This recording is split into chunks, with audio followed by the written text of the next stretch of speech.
My name is Georgella Dent. I am in Mr. Crawford's Criminology course, Thomas University. My report presentation is on criminology, mental health, and social profiling.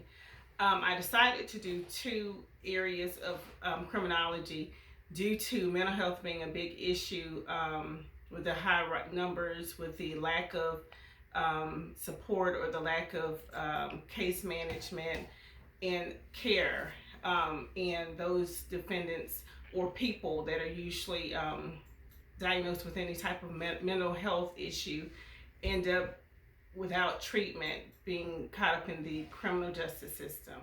I also chose racial profiling because of all of the protests, the police brutality that's in the media that's going on. And I just wanted to kind of hit on both areas because they are issues that I do feel like within criminology can be addressed and hopefully find an answer to.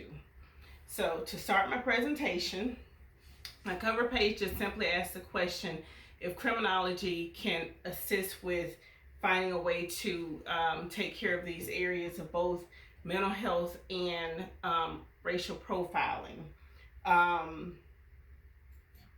There are social injustices in both areas due to mental health being an issue that where people don't get the care they need. It's a social injustice maybe on their background. There's also one with racial profiling. So my first slide is mental health disorders versus incarceration. The hope is to hopefully get people the help that they need prior to them going into the justice system. Unfortunately, it's so much easier for them to get access to guns and other things that they should not have being a mental health patient versus getting the mental health medication or the doctor's visits or anything else that they need. Unfortunately, sometimes when they get assigned to a case manager, the case manager's load is so heavy, or the psychiatrist or the criminologist that's reviewing their case, the caseload is so heavy that they can't keep up with all the patients that they have. A lot of times they are provided with medications, and the medications make them feel normal, or sometimes they complain that they don't make them feel like themselves. A lot of times they'll take themselves off the medications, or unfortunately they cannot continue to afford the medications. Seeking help before and after entering the criminal justice system can be a difficult task. A lot of times if they don't have the family support, if they don't have the means to get the treatment, a lot of times if they don't know that they are a mental health patient or have not been properly diagnosed, they will go on, life is normal.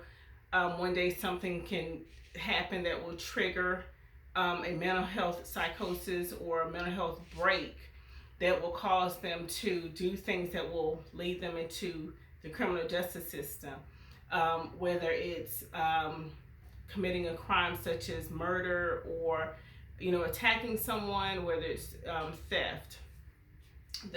The plan or the key to assisting with criminal justice in the way of mental health is to attack the issue before mental health patients, whether they're diagnosed or not, before they get into the criminal justice system incarceration.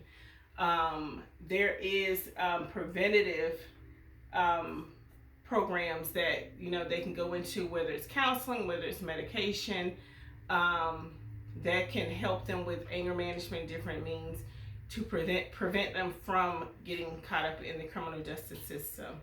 But unfortunately, a lot of them do get caught up in the system, and from that point, the only thing that the courts can do is try to address the problem. One of the biggest issues is that once they're in the criminal justice system, the courts really don't know which way to go. They don't know, that there's been even a proper diagnosis. Sometimes it's hard to get the doctors to pinpoint who's really, a mental health patient versus those that are taking advantage of the system. And it's hard to find, space for them. A lot of programs you have to wait until there's available beds. The medications are very expensive for the different facilities, whether it's a state prison, whether it's a local county facility. So those are some of the issues prior to them, a person going into the criminal justice system and after. But either way, it's very important that we address these issues to take care of the mental health. One of the stories that I found, and it was very interesting, was a family who had a son, and the son was he had shown signs of having some issues. He had a history of killing animals. The parents did note that to the doctors and everything, but he kind of went on, daily life, having some issues here and there. Once he had an issue at school where he advised that he found a cell phone, and instead of turning it in, he decided to destroy the cell phone. The school officials got word of it. They went and searched his property and discovered that he had knives and such on the school campus. From there, he was placed into therapy. He was placed into very aggressive counseling, trying to manage his mental health issues with medication. During the course of his time, he did advise that he had thoughts of causing harm to his family, killing his family.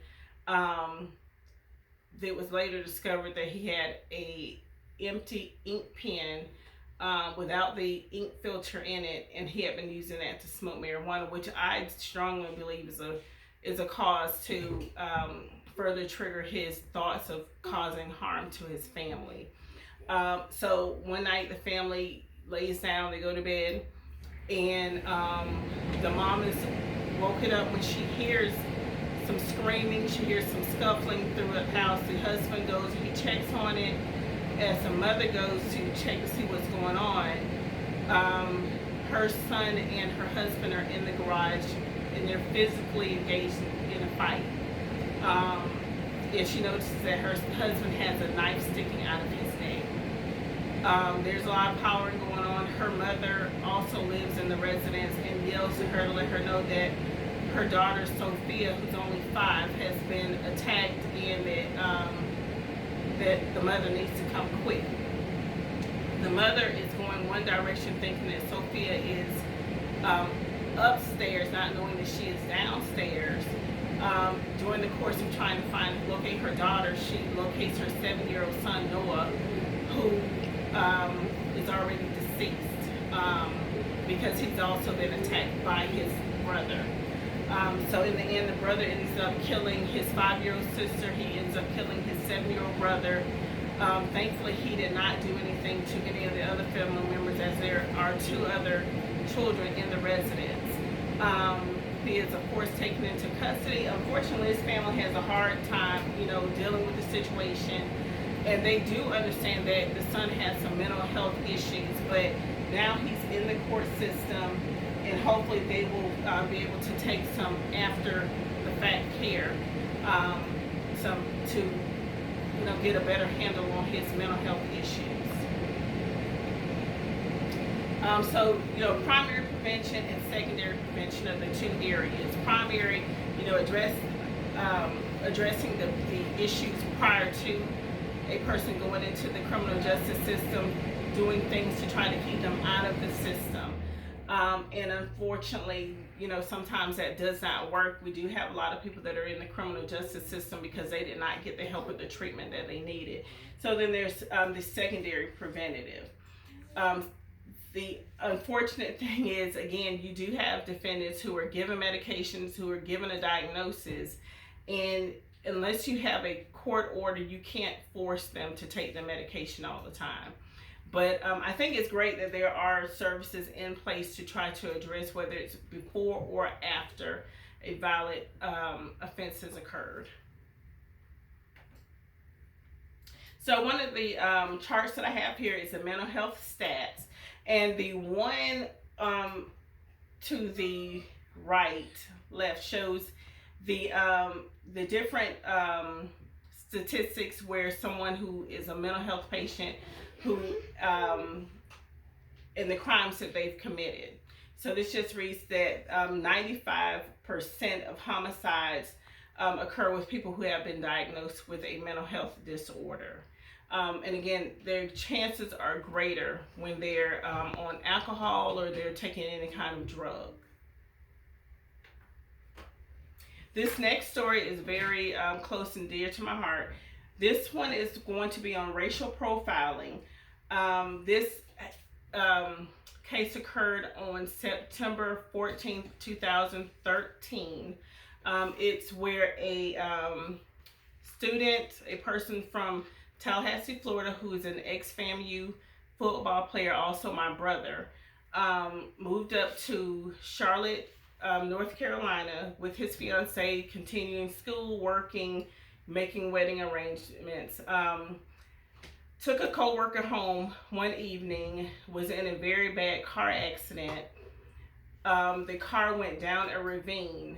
He was unable to get out of the car except for having to crawl through and kick his way out of the back window.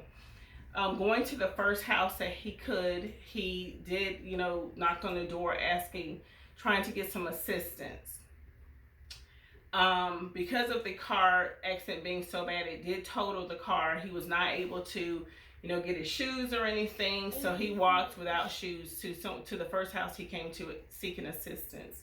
The homeowner did advise that she thought it was her husband, so she opened the door. When she saw a black male, she called 911 and advised him that she had a black male at her door who was attempting to kick her door in. So as the police get the call, they're responding, as such that we have a attempted home invasion in progress, and they respond. And once they get there, they encounter Jonathan Farrell, who is walking towards them, and one of the officers draws his taser. With an unsuccessful taser attempt, the other officer pulls his duty weapon and completely unloads his magazine, hitting Jonathan 10 times. Once Jonathan is hit, he is then cuffed. Aid is not rendered, and the question is asked, what is he doing in this neighborhood? This is racial profiling because unfortunately the homeowner assumed that because a black male had knocked on her door that he was going to rob her or attack her. Understand that the police have to respond and they go by the information given, but they still have to investigate the situation. But to think that just because he's in this prestigious neighborhood with a swimming pool and a racket club that he has some intention of robbing, or he's there for some type of negative purpose, is completely racial profiling. So racial profiling continues throughout the case. I've included two pictures here. The top picture actually shows the actual dash cam from one of the three officers' cars, dash cam vehicle. And it's showing Jonathan walking towards the officers. Unfortunately, because of the different information that was put out to the media, the assumption that you have a black male in a prestigious white neighborhood, he must be here with negative intentions.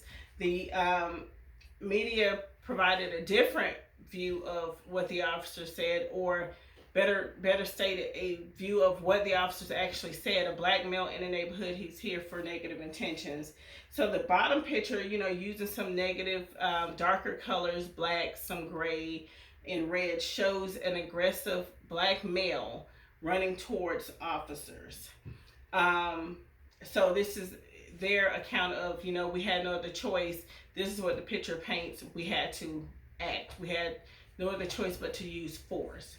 One of the things that I do want to point out is that law enforcement is trained to, when they have to use deadly force, they shoot to stop.